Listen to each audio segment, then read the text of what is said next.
गणपतिगुं हवामहे कविं कवीनामुपमश्रवस्तमं ज्येष्ठराजं ब्रह्मणां ब्रह्मणस्पत आनशृण्वन्नोतिभिः सीदसादनम् ॐ श्रीमहागणपतये नमो नमः। ॐ सर्वमङ्गलमाङ्गल्ये शिवे सर्वार्थसाधिके शरण्ये त्र्यम्बके गौरी नारायणि नमोऽस्तुते। ॐ नमः प्रणवार्थाय शुद्धज्ञानैकमूर्तये निर्मलाय प्रशान्ताय दक्षिणामूर्तये नमः। ॐ आदित्याय सोमाय मंगलाय बुधाय च गुरुशुक्रशनिभ्यश्च राहवे केतवे नमः। नीलाञ्जनसमाभासं रविपुत्रं महद्युतिं छायामार्ताण्डसम्भूतं तं नमामि शनैश्चरम्। काकध्वजाय विद्महे खड्गहस्ताय धीमहि तन्नो मन्दः प्रचोदयात्। ॐ नमो ब्रह्मादिभ्यो ब्रह्मविद्या सम्प्रदायकर्तृभ्यो वंशऋषिभ्यो महद्भ्यो नमो गुरुभ्यः। सर्वोपप्लवरहितप्रज्ञानघनप्रत्यगर्थो ब्रह्माहमस्मि सोऽहमस्मि ब्रह्माहमस्मि। ॐ सर्वेभ्यो सद्गुरुभ्यो नमो नमः। ஹரிஹி ஓம். எல்லாம் வல்ல அம்பிகையினுடைய பேரருளாலும் சுவாமி யோகஸ்ரீ அமிர்த மிருத்யுஞ்சயேஸ்வரருடைய திருவருளாலும் நம் அனைவருக்கும் அனைத்து விதமான சௌபாகியங்களும் லக்ஷ்மி கட்டாட்சங்களும் பரிபூர்ண ஆரோக்கியமும் உத்தமமான சதாயுஷ்ய பரியந்த ஜீவனமும் அமையப்பெற்று நாம் அனைவரும் வாழ்வாங்க வாழ வேண்டும் என்கின்ற பிரார்த்தனையுடனும் ஆசீர்வாதங்களுடனும் இன்றைய உரையை துவங்குகின்றேன். முதற்கண் அனைவருக்கும் என்னுடைய இனிய தமிழ் புத்தாண்டு வாழ்த்துக்கள். வெகு நாட்களுக்கு பிறகு அம்பிகையினுடைய அனுகிரகத்தினால் மீண்டும் நாம் சந்திக்கின்றோம். இடைவெளியில் கொஞ்சம் வீடியோ போட முடியல, கும்பாபிஷேகம் மற்றும் பூஜையினுடைய அமைப்புகள் அதனால இன்றைக்கு நாம் துலா ராசி மற்றும் துலா லக்னத்தில் பிறந்த அன்பர்களுக்கு தமிழ் புத்தாண்டு பலன்களுடன் கூட குரு பயிற்சியினுடைய பலன்களையும் சேர்த்து பார்க்க இருக்கின்றோம். ஏப்ரல் 14ஆம் தேதி 2024 அன்று தமிழ் புத்தாண்டு நிகழ்கிறது.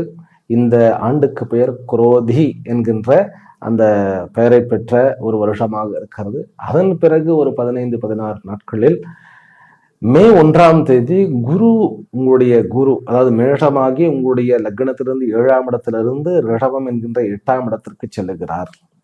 அங்கு அவர் ஒரு வருஷத்துக்கு இருக்கிறார். குடுகுடுன்னு ஓடி வேகமா போயிட்டு மறுபடியும் வக்கரகதியோட வரப்போகிறார். இதெல்லாம் சேர்த்து நாம் பலன்களாக பார்க்க இருக்கின்றோம். துலா லக்னம் அதாவது துலா ராசியில் 3 நட்சத்திரத்துக்காரர்கள் இருக்கிறீர்கள். சித்ரா, சுவாதி, விசாகா அப்படிங்கிறது.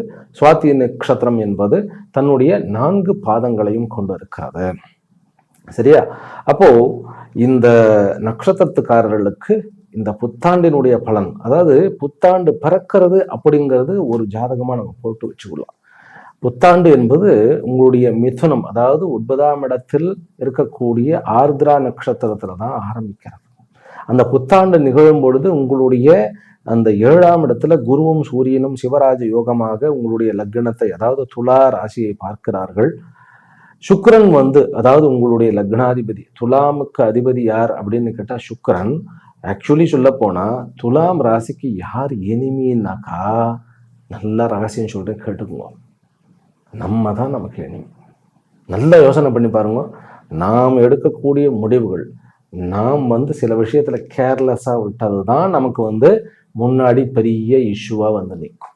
இது எப்பொழுதும் ஏன் அப்படின்னா, நம்முடைய லக்னத்துக்கு அதிபதியாகிய சுக்கிரன் தான் 8ஆம் இடத்தினுடைய ரிஷபத்திற்கும் அதிபதி. அப்படிப்பட்ட சுக்கிரன் இந்த வருஷம் பிறக்கும் பொழுது 6ஆம் இடத்தில் ராகுவுடன் கூடி இருக்கின்றார். அப்படின்னா அது என்ன? அதுல நன்மையா தீமையானாக்கா நன்மைகள் பல பல பல, தீமைகள் ரொம்ப குறைச்சு. ஆனா தீமைகள்னு நான் சொல்ல மாட்டேன், கொஞ்சம் மனசங்கடங்கள். மற்றபடி குருவனுடைய பெயர்ச்சி, அதாவது இந்த புத்தாண்டு வந்து பிறக்கும் பொழுது 5ஆம் இடத்துல சனியும் செவ்வாயும் இருக்கிறது. அதை பற்றியும் நம்ம எல்லாமே பார்ப்போம். குரு பெயர்ச்சி ஆன பிறகு குரு வந்து சூரியன் சந்திரன் பிறகு செவ்வாயினுடைய நட்சத்திரங்கள் ஆகிய கிருத்திகா ரோகிணி மிருகசிரா என்கின்ற 3 நட்சத்திரத்துல பிரயாணிக்க போகிறார். அந்த 3 நட்சத்திரமும் அந்த சூரியன் சந்திரன் அப்புறம் செவ்வாய் இருக்கிறது இல்லையா, உங்களுடைய 4ஆம் இடம் 12ஆம் இடம் பிறகு 8ஆம் இடத்துக்கு அதிபதிகளாக வருவார்கள், அதாவது நட்சத்திராதிபதிகளாக வருவார்கள். ஆனால் இந்த ஜாதகத்துல உங்களுக்கு வந்து சூரியன் 11ஆம் இடத்தையும் சந்திரன் 10ஆம் இடத்தையும் ஆண்டு கொண்டு இருக்கிறார்கள். பிறகு வரக்கூடிய செவ்வாய் தான் உங்களுக்கு மாரகாதிபதி. அப்படின்னா என்ன சுவாமிகளே, ஏதோ பயமா? அதெல்லாம் ஒன்றும் கிடையாது. இதெல்லாம் அஸ்ட்ராலஜிக்கல் லாங்குவேஜ். இதெல்லாம் வந்து ஒரு அஸ்ட்ராலஜர், ஒரு தெய்வஜ்ஞன் வந்து இதெல்லாம் புரிஞ்சுக்கிட்டாருன்னா அவரால் பலன் எடுக்க முடியும். இவைகள் அத்தனையும் மனதில் கொண்டு நாம் ஒரு 5 தலைப்புகளில் பலனை பார்க்க இருக்கின்றோம். 5 தலைப்புகள் என்னென்ன? தன்னை பற்றி, அதாவது நம்முடைய உடல் மனம் புத்தியினுடைய ஆரோக்கியம், பிறகு வந்து அதனுடைய அமைப்பு எப்படி இருக்கும், 2வது தொழில் அமைப்புகள் எப்படி இருக்கும், 3வது வந்து தொழில்னாக்கா அதுதானே முக்கியம், தொழில் அமைப்புகள் எப்படி இருக்கும், அது வந்து நிறைய வெரைட்டி இருக்கு, அதில் பார்ப்போம். பிறகு வந்து உறவுகள், குடும்பம், பிறகு தாய் தந்தையர், குழந்தைகள் எல்லாத்தையும் சேர்த்து பார்த்துருவோம். பிறகு வந்து கல்வி அமைப்புகள், படிப்பவர்களுக்கு எப்படி இருக்கும், கடைசியில் வந்து சொத்துகள் வாங்குவோமா, நகை நட்டுகள் வாங்குவோமா அப்படிங்கிறத பற்றி எல்லாம் பார்த்துருவோம். முதல்ல இந்த ஆண்டு வந்து குரோதி வருஷம் அப்படின்னு சொல்லி பிறக்கிறது. 5ஆம் இடத்துல சனி உட்கார்ந்து இருக்கிறதுனால அவர் 7ஆம் இடத்தை வந்து பார்த்து கொண்டே இருக்கிறார். அங்கு குரு இருந்ததுனால சுமூகமாகத்தான் இருந்தது. இருந்தாலும் குரு நம்முடைய இந்த துலாம் லக்னம் மற்றும் ராசி அன்பர்களுக்கு பகைவனே. ஏன் அப்படின்னாக்கா, அவர் 3ஆம் இடத்திற்கும் 6ஆம் இடத்திற்கும் உடையவர். கேந்திரத்துல வந்து அமருவது அவ்வளவு நல்லதல்ல. ஆனா ஒரு வருஷம் தாட்டியாச்சு நம்ம. இது வந்து ஒரு கேந்திராதிபதியாக, அதாவது இந்த துலாம் ராசிக்காரர்களுக்கு அல்லது துலாம் லக்னத்துக்காரர்களுக்கு குரு கேந்திரத்தில் இருப்பதனால் தோஷமே. அவர் குருவாகப்பட்டவர் மறைவது நன்மையே. அது மறைவது லக்னாதிபதியினுடைய அந்த ராசியில் அப்படிங்கிறதுனால நமக்கு நன்மை தான் பெருகும். அதாவது 6க்குண்டானவன் 8ஆம் இடத்திலிருந்து சுபகிரகமாக அது அமைந்து அது வந்து 12ஆம் இடத்தையும் பிறகு 2ஆம் இடத்தையும், அதாவது ஒரு விரயஸ்தானத்தையும் பிறகு தனஸ்தானத்தையும் பார்ப்பது என்பது நன்மைதான் பயக்கும். அது எப்படி அப்படிங்கிறதெல்லாம் நம்ம பார்ப்போம். இதெல்லாம் வந்து 5 தலைப்புகளை நம்ம கொண்டு போவோம். முதல்ல அந்த குரோதி வருஷம் அப்படிங்கிறது நமக்கு நன்மையை தான் பண்ணும். ஏன்னா குரோதி அப்படின்னாக்கா கோபமான, அப்படியே ரௌத்ரமானன்னு அர்த்தம். அப்படி நம்ம வந்து பயப்பட வேண்டியதில்லை. ஏற்கனவே நமக்கு குழப்பம் அதிகம், குழந்தைங்களோட கொஞ்சம் வந்து ப்ராப்ளம் இருக்கு, லவ் வந்து சக்ஸஸ் ஆகலை, அப்புறம் வந்து திருமணம் வந்து தள்ளி தள்ளி தள்ளி போயிட்டு இருக்கு. குரு வந்து 7ஆம் இடத்துல இருந்துமே வந்து நமக்கு திருமணம்லாம் தள்ளி தள்ளி போயிட்டு இருக்கு. அப்புறம் வந்து கொஞ்சம் எடுத்த பிசினஸ், ஏதாவது பிசினஸ் ஆரம்பிச்சேன்னா அது அப்படியே முடங்கி கிடக்கிறது. ஆரோக்கியமும் அந்த மாதிரி சொல்லிக்கிற மாதிரி இல்லை. இது அத்தனையுமே சரி பண்ணும். இந்த ராகு 6ஆம் இடத்துல இருந்து கேத்து 12ஆம் இடத்துல இருக்கிறதுங்கிறது ஒரு நல்ல ஒரு அமைப்பு.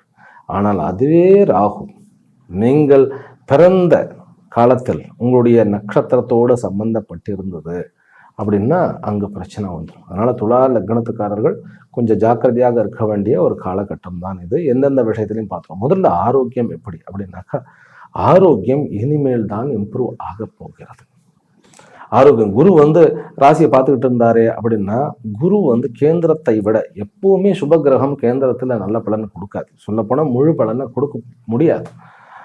ஆனால் அந்த கேந்திரத்தில் இருந்தாலும் கூட மேஷத்துல இருக்கிறார், தன்னுடைய நட்பு வட்டாரத்தில் இருக்கிறதுனால பப்ளிக், நம்முடைய பப்ளிக் கான்டாக்ட்ஸ், நம்ம பப்ளிக் இமேஜ், அதாவது என்னுடைய இமேஜ், என்னுடைய பர்சனாலிட்டி, அதுதானே முதல் தலைப்பு. நான் என்னுடைய சரீரம் மனம் புத்தி, என்னுடைய பர்சனல் இமேஜ் பப்ளிக்ல ஒண்ணுமே ஆகலை. ஆனா சுய நிந்தனை, தன்னையே தான் வந்து நொந்து கொள்வது இப்படியாக போயிட்டு இருந்தது. ஏன்னா புத்தி ஸ்தானமாகிய 5ஆம் இடத்தில் வந்து சனி வந்து சுயஸ்தானமாகி திரிகோணத்துல ஜம்முன்னு உட்கார்ந்து லாபஸ்தானத்தை, அதாவது தைரியத்தை வந்து, சிம்மம்னா தைரியம் இல்லையா, அப்புறம் வந்து அங்கிருந்து 2ஆம் இடத்தையும் பார்க்கிறார். தனவரவையும் பார்க்கிறார். அது இல்லாமல் 7ஆம் இடமாகிய டே டு டே லைஃப் அதையும் பார்க்கறதுனால கொஞ்சம் வந்து தொய்வு, கொஞ்சம் மனசு வந்து கொஞ்சம் தொய்வாக இருக்கிறது. அதாவது நம்ம மேலே நம்ம பண்ண மிஸ்டேக் நமக்கு மட்டும்தான் தெரியும்.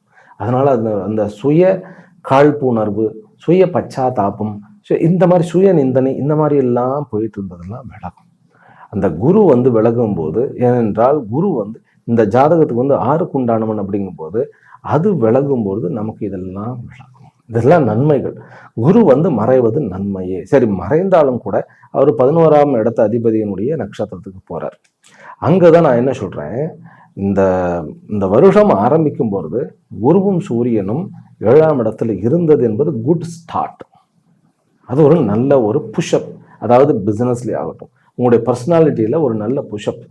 அந்த புஷ்அப் வந்து ஹெல்த்துக்கு வந்து இப்போ 6க்கு உண்டானவன் வந்து 8ஆம் இடத்துல உட்காரும் பொழுது அது சுபகிரகமாக இருக்கிறதுனால வியாதிகள் நீங்கும். வியாதிகளை பற்றின இருந்த மாயைகள் நீங்கும். ஏனென்றால் 8ஆம் இடத்துக்கு போகும்போது அவர் 11ஆம் இடம் குணத்தை கொடுக்கக்கூடிய, அதாவது உங்களுக்கு பகைவனாக இருந்தாலும் 11ஆம் வீடு என்பது பெரிய உபச்சயஸ்தானம். அந்த உபச்சயஸ்தானாதிபதியினுடைய நட்சத்திரத்துல உட்காரும் பொழுது கெட்டவன் கெட்டடில் நமக்கு கிட்டும் ராஜயோகம். நமக்கு ராஜயோகம் எல்லாம் கிடைக்க வேண்டாம், ஆரோக்கியம் கிடைச்சா போதும்னு நினைப்பவர்களுக்கு ஆரோக்கியம் கிடைக்கும். கண்டிப்பாக ஆரோக்கியம் மேலோங்கும். இது வந்து நீங்க பலனை கண்கூடாக பாருங்க. அதுதான் மெயின். ஆரோக்கியம் மேலோங்கும். நம்முடைய இமேஜ், நமக்கே ஒரு செல்ஃப் எஸ்டீம் வரக்கூடிய அமைப்பு. வயிற்று தொந்தரவுகள், அதாவது இந்த அடி வயிற்று தொந்தரவுகள், அது வந்து எல்லை என்று சொல்லக்கூடிய லார்ஜ் இன்டெஸ்டைன், யூரினல் பிளாடர், ஆசன வாயில் இருந்த, ரெக்டத்தில் இருந்த அந்த விஷயங்கள், பிறகு வந்து ஸ்பைனல் கார்டில் வந்து இருந்த இந்த பேக் பெயின்னு சொல்லக்கூடிய லோவர் பேக் பெயின், இது எல்லாமே சரியாகும். பிறகு நிறைய பேருக்கு வந்து முகத்தில் இருக்கக்கூடிய பிரச்சனைகள்லாம் தீரும். அதாவது வந்து முகத்தில் வந்து மெயினாக கண்கள் பிரச்சனை இருந்தவர்களுக்கு, பிறகு வந்து இந்த மூக்கு சம்பந்தப்பட்ட பிரச்சனை இருந்தவர்களுக்கெல்லாம் வந்து ரெமெடி கிடைக்கும். ரெமெடினா என்ன? தீர்வு காணப்படும். மெல்ல மெல்ல மெல்ல குணம் அடைவார்கள்.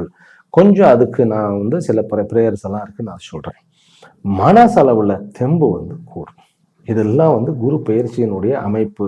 புத்தாண்டினுடைய அமைப்பும் அப்படியே இருக்காது. ஏன்னா சூரியன் வந்து உச்சமாக இருந்து 1 மாசம் இங்கே தான் பார்க்க போகிறார். அந்த உச்சமான நேரத்துல வந்து நமக்கு ஆரோக்கியம் மேம்படும் அப்படிங்கிறது ஒரு பெரிய ஒரு சௌபாகியம். அடுத்தது என்ன தலைப்பு? தொழில் என்கின்ற தலைப்பு. தொழில் அப்படின்னு சொன்னாலே நம்ம 2ஆக பிரிக்கலாம். சொந்த தொழில், பிறகு ஜாபுக்கு போறது. ஜாபுக்கு போறது உள்ளூரா வெளியூரா அல்லது கவர்மெண்டா தனியாரா அப்படிங்கிற பிரிக்கலாம். சொந்த தொழில் அப்படின்னா சொந்த தொழிலேயே வந்து உள்ளூரா வெளியூரா அல்லது வெளிநாடா, வெளிநாட்டுக்கு போகலாமா, அல்லது என்ன டிபார்ட்மெண்ட், என்ன பிஸ்னஸ் அப்படிங்கிறதுக்கு எனக்கு வந்து உங்களுடைய லக்னம் தேவை. உங்களுடைய ஜாதகம் கையில் இருந்தால் என்ன பிஸ்னஸ் வரும். ஏன்னா தசாபுக்திக்கு தகுந்த மாதிரி 10ஆம் இடத்து அதிபன், பிறகு வந்து 2ஆம் இடத்து அதிபன், 5ஆம் இடத்து, இதெல்லாம் வச்சு தான் கால்குலேஷன் பண்ண முடியும். இப்போ ஜென்ரலாக தான் ப்ரெடிக்ஷன் கொடுக்க முடியும். அதனால தான் இப்போ நம்மகிட்ட வந்து ப்ரெடிக்ஷன் வாங்கிட்டு போகிறவங்க வந்து தே ஆர் வெரி சாட்டிஸ்ஃபைட். 90%. அந்த 10% கூட அவங்களே வந்து சொல்லிவிட்றாங்க, இது வந்து கொஞ்சம் நீங்கள் அப்படி சொன்ன சுவாமிஜி, ஆனால் இதுதான் இப்படி தான் நடந்தது, இருந்தாலும் நீங்கள் சொன்னது வந்து எங்களுக்கு ரொம்ப ஹெல்ப்ஃபுல்லாக இருந்தது. அந்த 10% கூட. இப்போ இந்த மாதிரி ஜென்ரல் ப்ரெடிக்ஷன்ஸில் வந்து உங்களுடைய தசா புக்தி தான் வந்து மெயின் ரோல் டு பிளே.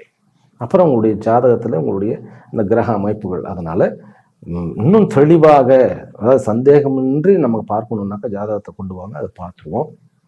இப்போ 2வது தலைப்பு தொழில் அப்படிங்கும் போது, முதல்ல வந்து சொந்த தொழிலில் முடிவெடுக்கக்கூடியவர்கள், அதாவது சொந்த தொழிலில் வந்து நான் வந்து கொஞ்சம் வந்து வேற மாதிரி பண்ண போகின்றேன் அப்படி என்கின்றவர்கள் நவம்பர் மாதம் வரைக்கும் ஒத்தி வைக்கவும். ஏனென்றால் குரு வந்து நவம்பர் வரைக்கும் இதில் தான் இருக்கார். எது கிருத்திகா நட்சத்திரத்திலே தொடர்வார். லாபத்தில் வந்து கொஞ்சம் செம்மைப்படுத்துவார் அப்படிங்கிறதான் உண்மை. ஏன்னா லாபத்தை வந்து ஏற்கனவே வந்து காலி பண்ணிட்டு இருக்கக்கூடியது யார் அப்படின்னு கேட்டால் சனி. இப்போ வந்து அந்த விரயஸ்தானத்துல வந்து கேதுவாக இருந்து சுக்கிரனும் வந்து 6ஆம் இடத்துல இருந்து பார்க்கிறார் புத்தாண்டு தொடங்கும் பொழுது. ஆனால் இந்த வருஷம் முழுவதும் சனி மாற்றம் கிடையாது. அடுத்த வருஷம் ஏப்ரல் 29 தான் அவர் மாறுறார். அதனால அது வரைக்கும் லாபஸ்தானத்தை வந்து பார்த்துக்கிட்டே இருக்கிறார். சனி உங்களுக்கு நன்மையை கொடுப்பார். ஆனால் லாபத்தை கொடுப்பாரா அப்படின்னா லாபத்தை ஸ்லோவாக்குவார். கெடுக்க மாட்டார், லாபத்தை கெடுக்க மாட்டார். ஆனால் அந்த லாபாதிபதியினுடைய நட்சத்திரத்தில் கிருத்திகாவில் குரு வந்து அமரும் பொழுது மேஜிக் ஹேப்பன்ஸ். ஏனென்றால் இவர் கிருத்திகா நட்சத்திரத்தில் வந்து 8ஆம் வீட்டுக்கு போகிறாரா, அப்படிங்கும்போது அது வந்து 8ஆம் வீட்டுக்கு போனோன்னு குரு நல்லவராகிறார். இது என்ன சுவாமிஜி வித்தியாசமாக சொல்கிறார், ஒரு சுபகிரகம் மறையிறது நல்லதா அப்படின்னாக்கா ரொம்ப ரொம்ப நல்லது. கண்கூடாக பாருங்க. 7ஆம் வீட்டில் இருக்கக்கூடிய கிருத்திகா நட்சத்திரம் அங்கே ஒரு பாதம் இருக்கு இல்லையா, அதுனால 7ஆம் வீடும் நன்மை பெறும். 7ஆம் வீடு நன்மை பெற்றால் என்ன, நமக்கு நிறைய ஆதாயம், பிஸ்னஸ் வைஸ் நிறைய ஆதாயம் இருக்கு. ஆமாம், டே டு டே லைஃப் அதுதான். நல்ல வேலைக்காரர்கள், நல்ல கான்ட்ராக்ட் எல்லாம் ஏற்படும். குரு இருந்த வரைக்கும் அந்த கான்ட்ராக்ட்ல ஏதோ ஒரு தடை இருக்கும். ஏனென்றால் சனியும் அதை பார்த்து கொண்டு இருக்கிறார். சனியினுடைய பார்வை கெடுக்கிறது அப்படின்னாலும் ஸ்லோப்படுத்துமே கெடுக்காது. ஏன்னா அவர் தான் வந்து உங்களுடைய ஜாதகத்திற்கு ராஜயோகாரி, ஒரு கேந்திரத்துக்கும் ஒரு கோணத்திற்கும் அதிபதி. அவர் வந்து இப்போ திருக்கோணத்துல உட்கார்ந்துருக்கிறார், அதுதான் கொஞ்சம் ஸ்லோ பண்ணும். ஆனால் இந்த குரு வந்து 8ஆம் இடத்துல உட்கார்ந்த உடனே உங்களுக்கு 12ஆம் இடத்தை பார்க்கிறார். விபரீத ராஜயோகம், சடனா ஏதாவது ஒரு குவிக்னஸ் வரும். அதனால சொந்த தொழில் தொடங்கினாலும் சரி, புதிதாக வந்து ஜாப் பண்ணணும் அப்படிங்கிறவர்களுக்கு வந்து வெளியூர் வெளிமாநிலங்களில் தாராளமாக போகலாம். தைரியமாக ஒரு ட்ரை பண்ணிட்டு வரலாம். கண்டிப்பாக நமக்கு ஒரு வெற்றி வாகை சூடும். பிறகு வந்து கடன் வேண்டும் அப்படிங்கிறவர்களுக்கு கடன் தாராளமாக கிடைக்கும். அப்புறம் அடுத்தவர்களுக்கு கடன் வாங்கி கொடுக்கக்கூடாது. ஷேர் மார்க்கெட் வேண்டாம். அதாவது செப்டம்பருக்கு பிறகு ஷேர் மார்க்கெட் பண்ணலாம். ஏன்னா சந்திரனுடைய ராசியில் வரும்போது பண்ணலாம். அதனால இப்போதைக்கு சொந்த தொழில் செய்பவர்கள் எந்த ஒரு புது மாற்றமும் இல்லாமல் அப்படியே போட்டும் ஜாபுக்கு போகணும் அப்படின்னு நினைக்கிறவர்கள் வெளிநாடு தாராளமாக போகலாம். பிறகு வந்து முக்கியமாக திரைத்துறையில் இருக்கக்கூடியவர்கள், மீடியா துறையில் இருப்பவர்கள், இவர்கள் எல்லாம் என்ன அப்படின்னு கேட்டால் தேவையான அளவு மட்டும் பேசினா போதும். இருந்தாலும் அவர்களுக்கு வந்து இந்த சமுதாய நீதியை வந்து எடுத்து கண்களுக்கு தெரியாததெல்லாம் கண்களுக்கு தெரிய வரும். எல்லா ரகசியமும் அப்படியே அழகாக கண்ணுக்கு தெரிய வரும். ரகசியம்னா என்ன, அதாவது செய்தி சொல்லுபவர்களுக்கு என்ன வேலைன்னு கேட்டால் நாட்டில் என்ன நடக்கிறது அதுதான் சொல்ல போகிறார்கள். அந்த வேலைக்கு அவர்களுக்கு நல்ல ஒரு ஆட்கள் தேடுவது எல்லாமே நல்லபடியாக கிடைக்கும். அதனால தொழில் ரீதியாக இந்த வருஷம் என்பது உங்களுக்கு நன்மையவே தான் கொடுக்கும், தீமை கிடையாது. ஆனால் நீங்கள் ஒன்று செய்ய வேண்டியது அவசியம். என்ன அப்படின்னாக்கா, சனிக்கிழமை தோறும் நீங்கள் வந்து விரதம் இருந்தீர்கள் என்றால் ரொம்ப நல்லது. சனிக்கிழமை எந்த முடிவும் எடுக்காதீர்கள். அதே போன்று எப்பவுமே நம்ம சனி ஹோரையில் எதுவும் பண்ண மாட்டோம். உங்களுக்கு குரு ஹோரையும் ஒத்து வராது. நீங்கள் முடிவெடுக்க வேண்டியது சுக்கிர ஹோரையில் மட்டுமே. அதுவும் வெள்ளிக்கிழமைகளில் வர சுக்கிர ஹோரையில் நீங்கள் முடிவெடுக்கலாம். பிசினஸை பற்றி முடிவெடுக்கலாம். இந்த அளவுக்கு போகிறோம். ஏன்னா என்னென்ன டிபார்ட்மெண்ட் அது இதுன்னு சொன்னால் ரொம்ப அது வந்து தள்ளி போயிட்டே இருக்கு. அதெல்லாம் சொந்த ஜாதகத்தில் பார்த்துக்கலாம். இருந்தாலும் மனசு கேட்க மாட்டேங்கிறது. ட்ரேடிங், அதாவது பிஸ்னஸ், ஃபுட்டு சம்மந்தப்பட்ட பிஸ்னஸ், ஹோட்டல் சம்மந்தப்பட்ட பிஸ்னஸ், உணவு சம்மந்தப்பட்ட பிஸ்னஸ், அதான் ஃபுட்டுன்னு சொல்லியாச்சு. அதில் வந்து 2 விதம், நீர்மமான திரவமானது, அப்புறம் திடமான உணவுகள். அத்தனை பேருக்கும் இது ஒரு நல்ல அமைப்பு. முக்கியமாக போர்டிங் லாட்ஜிங் பெரிய பெரிய ஹோட்டல்ஸ் வச்சு ரன் பண்ணுறவங்களுக்கு இது ஒரு நல்ல அமைப்பு. ஏன்னா வெளிநாட்டிலேருந்து யாத்திரிகர்கள் வந்து நிறைய வருவார், வெளிநாட்டினுடைய காம்பினேஷன் நடக்கும். அப்புறம் பண பரிமாற்றத்தில் இருக்கக்கூடிய அவர்களுக்கு ஒரு நல்ல அமைப்பு. அப்புறம் கோர்ட்டு கேஸ், தொழில் சம்பந்தப்பட்ட கோர்ட்டு கேஸ் எல்லாம் வந்து உங்களுக்கு நிறைய ஆதாயம் கிடைக்கும். அதில் நல்ல ஒரு இம்ப்ரூவ்மெண்ட் கிடைக்கும், ஜெயிக்க முடியும்.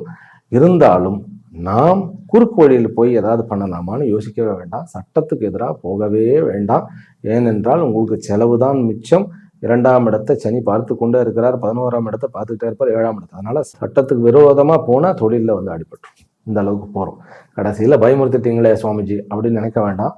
நம்ம நீட்டாக இருந்தால் நம்மளுடைய ராஜபாட்டையாக இருக்கும் நம்முடைய பாதை. சரியா? அடுத்தது உறவுகள் என்ன பிரச்சனை அப்படின்னு கேட்டால், குழந்தைகளிடம் பத்திரமாக, அவர்களோட ஆர்கியூமெண்ட்டே கூடாது. ஏனென்றால் புத்தாண்டு ஆரம்பிக்கும் பொழுது சனியும் செவ்வாயும் வந்து ஒரு இடத்துல இருக்கிறார்கள். அதுக்கப்புறம் செவ்வாய் நடந்துட்டாலும் கூட ஒரு 3 மாசத்திற்கு குழந்தைகளோட ஆர்கியூமெண்ட் வேண்டாம். ஏனென்றால் குழந்தையினுடைய புத்திரக்காரக்குன்னு 8ஆம் இடத்தில் மறைகிறது. அவன் எதிரியாகவே இருந்தாலும் கூட 8ஆம் இடத்துல மறையிறதுங்கிறது நமக்கு சாதகம் கிடையாது குழந்தைகள் விஷயத்துல. அப்புறம் வந்து புதிதாக வந்து குழந்தை வேண்டும் அப்படிங்கிறவர்களுக்கு கொஞ்சம் வந்து தாமதமாகக்கூடிய ஒரு அமைப்பு.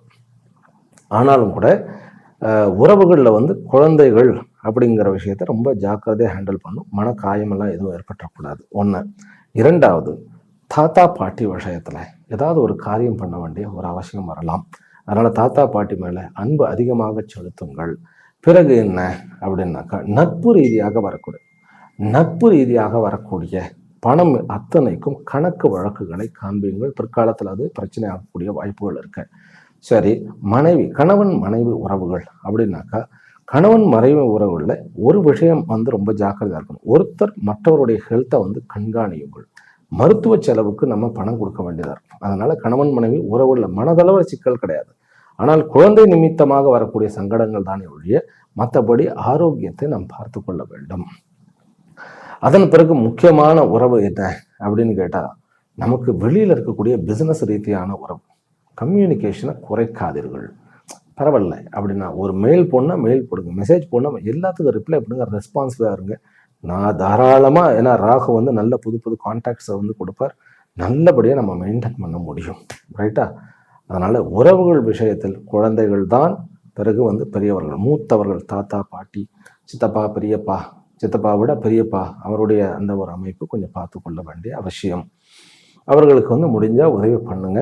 இந்த விஷயத்துக்கு நான் என்ன சொல்லுவேன்னு கேட்டால், உடல் ஊனமுற்றவர்களுக்கு அந்த ஸ்கூலுக்கு போயிட்டு ஹெல்ப் பண்ணால் ரொம்ப நல்லது. ஆமாம், இந்த வருடம் நீங்கள் வணங்க வேண்டிய தெய்வம் என்ன அப்படின்னு கேட்டால், நரசிம்மரை வணங்குங்கள். மிக மிக மிக நல்லது. உங்களுக்கு 5ஆம் இடத்துல சனி இருக்கிறதுனால நரசிம்மருடைய கட்டாட்சம் கிடைக்கும். நரசிம்ம காயத்ரியை வழிபடலாம். அது ரொம்ப அமைதியாக ஒரு ஆழ்ந்த ஒரு தியானத்தோடு பண்ணினா ரொம்ப நல்ல ஒரு விசேஷமான பலன் கிடைக்கும். சொத்து வரவும் இருக்குது. அது கடைசியில் பார்க்குறேன். அடுத்தது கல்வி. கல்வியில் 5ஆம் இடத்துல சனி இருக்கிறார். இது 5ஆம் இடத்துல சனி இருக்கும்போது, புத்தாண்டு பிறக்கும்போது செவ்வாய் இருந்ததுனால துலாம் ராசிக்காரர்கள் கொஞ்சம் எக்ஸ்ட்ராவர்ட்டாக தான் இருப்பாங்க. ரைட்டா? ஆனாலும் கூட தீசிஎஸ் அப்படிங்கிறது அதாவது ஒரு மாஸ்டர்ஸ், அப்புறம் பிஹெச்டி பண்ணுறது, இதெல்லாம் உள்ளுக்குள்ளே ஆழ்ந்து போய் பண்ணக்கூடிய ஒரு சமாச்சாரம். அங்கே அவர்களால் கான்சன்ட்ரேஷன் கொடுக்க முடியாது, ஸ்லோ ஆகும். அது மட்டும்தான் ட்ராபேக். அதை மட்டும் அவர்கள் காலையில் தூங்கப்படாது. என்னை பொறுத்த வரைக்கும் 5 மணிக்கு மேல் துலா லக்னத்தவர்கள் 5 மணிக்கு மேலே தூங்காதீங்க. சனி ஒன்றுமே பண்ண மாட்டார். விடிய காலையில் சனி தூரமாக இருப்பார். நம்ம அப்படியே 8 மணி வரைக்கும் தூங்கினோம்னாக்கா நல்லா தலையில ஏறி உட்காந்துக்குவார், புத்தியில ஏறி உட்காந்துக்குவார். ஏன்னா புத்தி ஸ்தானத்துல தான் இருக்கிறார். அதுவும் குருவனுடைய நட்சத்திரமாகிய பூர்வ பாத்திரபதத்துல, அதாவது புரட்டாதியில தான் இருக்கிறார். அப்படிங்கும்போது அவர் மறைந்து இருக்கிறார் அப்படின்னா முயற்சி போயிடும். 3ஆம் இடத்து அதிபதி இல்லையா குரு, 3ஆம் இடத்துல இருந்து 6ஆம் இடத்துல மறைய, அவருடைய நட்சத்திரத்துல சனி உட்கார, அப்படியே புத்தி அப்படியே ஜக்காயிடும், வேலையே செய்யாது. படிப்பு என்ன தப்பை படிச்சு அப்படின்னு ஆயிடும். நோ, நரசிம்மருடைய வழிபாடு, நரசிம்மர்னு சொன்னாலே என்ன, ராஜசிகம். அதனால அந்த வழிபாடு உங்களுக்கு துணையை கொடுக்கும். அதனால கல்வி மற்ற யாருக்கும் ஒன்றும் பிரச்சனை இல்லை. தேசிஸ் பண்ணுகின்றவர்களுக்கு கொஞ்சம் சோம்பேறித்தனம், அதுலேருந்து பண்ணிக்கலாம். வெளிநாடு போய் நான் கொஞ்சம் பண்ணிடுறேன் அப்படின்னு சொல்லிட்டு இருக்கிற படிப்பை விட்டு வெளிநாடு போகணும்னு நினைக்க வேண்டாம். இருக்கிற படிப்பை கண் முன்னாடி இருக்கிறதையே நம்ம கண்டினியூ பண்ணாவே போகிறோம். அடுத்தது என்ன அப்படின்னா, சொத்துக்கள் வாங்க வேணாம் அப்படின்னா, குரு 8ஆம் இடத்துக்கு போனால் ஷேர் மார்க்கெட்டில் லாபம் உண்டு. எப்பொழுது அப்படின்னாக்கா, நவம்பருக்கு பிறகு. ரைட்டா? நவம்பருக்கு பிறகு லாபம் உண்டு மெயினாக. சரி, நான் ஏதாவது தங்க நகைகள் வாங்கினா குடும்பத்தில் சொத்து வாங்கக்கூடிய ஒரு அமைப்பு இருக்குது. வீடு வாங்குவதற்கு ஏற்பாடு பண்ண முடியும். வண்டி வாகனங்கள் தாராளமாக வாங்க முடியும். தங்கம் வாங்க வேண்டும் அப்படின்னு நினைக்கிறவர்கள் தங்கம் முயற்சி பண்ணி கொஞ்சமாவது வாங்க முயற்சி பண்ணுங்க. ஏன்னா இந்த குரு ரிஷபத்தில் இருக்கிறதுனால நகை நட்டுகள் வாங்க முடியும். துணிமணிகள்லாம் நிறைய வாங்குவோம். இருந்தாலும் தங்கம் வாங்குவதற்கு நம்ம முயற்சி பண்ணுவோம். துளாராசி அன்பர்களுக்கு மகாலட்சுமியினுடைய கட்டாட்சம், அதாவது சொத்துக்கள் விஷயத்துல மகாலட்சுமியினுடைய கட்டாட்சம் கிடைக்கட்டும். பூர்வீக சொத்துக்கள் உங்களுக்கு கிடைக்கக்கூடிய வாய்ப்புகள் இருக்கு. அதுக்கு கொஞ்சம் நீங்க கொஞ்சம் முயற்சி எடுக்க வேண்டும். கொஞ்சம் சண்டை போட வேண்டியதாக இருக்கும். குழந்தைகளுக்கு பாகப்பிரிவினை பண்ணணும் அப்படின்னு சொல்லி நினைக்கின்றவர்கள், சுவாதி நட்சத்திரத்துக்காரர்கள் ரொம்ப ஜாக்கிரதையாக இருக்க வேண்டும். அதாவது நட்சத்திரத்தின் பிரகாரம் பார்க்கும் பொழுது சுவாதி நட்சத்திரத்துக்காரர்களுக்குத்தான் அதிகமான நன்மை, கொஞ்சம் சண்டையும் கூட குடும்பத்தில் இருக்கும். மற்றபடி உங்களுக்கு சொத்துகள் வரவு இருக்கிறது, தாராளமாக எதிர்பாராத வரவு. அதுதான் திடீர்னு பார்த்தீங்கன்னா நம்ம எதிர்பார்த்துருக்க மாட்டோம். டக்குன்னு ஒரு பாகப்பிரிவின் மூலமாக ஒரு நல்ல ஒரு அமௌண்ட் ஒரு வீடு வசதி, அசையா சொத்துக்கள் வாங்க முடியும். அசைகின்ற சொத்துக்கள் அது அப்புறம் கூட வாங்கிக்கலாம். அசையா சொத்துக்கள் வருமா? கண்டிப்பாக கையகப்படுத்தப்படும். செகண்ட் ஹேண்டில் நீங்கள் ஒரு வீடை வாங்கி, அதாவது கட்டின வீட்டை வாங்கி அதற்கு குடி போகக்கூடிய ஒரு அமைப்பும் இருக்கிறது. சரி, இது வரைக்கும் இருக்கட்டும். இருக்கக்கூடிய சின்ன சின்ன குறைகள்லாம் நீங்கி பெரிய பெரிய நன்மைகள்லாம் அதிகரித்து. ஏனென்றால் கேத்து 12ஆம் இடத்துல இருக்கிறார். 12ஆம் இடத்துல கேத்து இருந்தாருனாக்கா நமக்கு ஒரு ஞான காரகன். அவர் நிறைய ஞானத்தை கொடுப்பார். அந்த ஞானத்தின் மூலமாக உங்களுடைய வாழ்க்கை மேலும் மேலும் செம்மையாக வேண்டும். சுக்கிரனுடைய அருளும் பிறகு மகாலட்சுமியினுடைய கட்டாட்சமும் கிடைத்து உங்களுடைய வாழ்க்கை மேலும் மேலும் சௌபாகியங்களுடன் மகாலட்சுமி கட்டாட்சத்துடனும் விளங்க வேண்டும் என்கின்ற வாழ்த்துக்களுடனும் பிரார்த்தனைகளுடனும் இன்றைய உரையை இத்துடன் நிறைவு செய்கின்றேன். ஹரி ஓம் ஸ்ரீ குருப்யோ நமோ நமः. மீண்டும் சந்திப்போம்.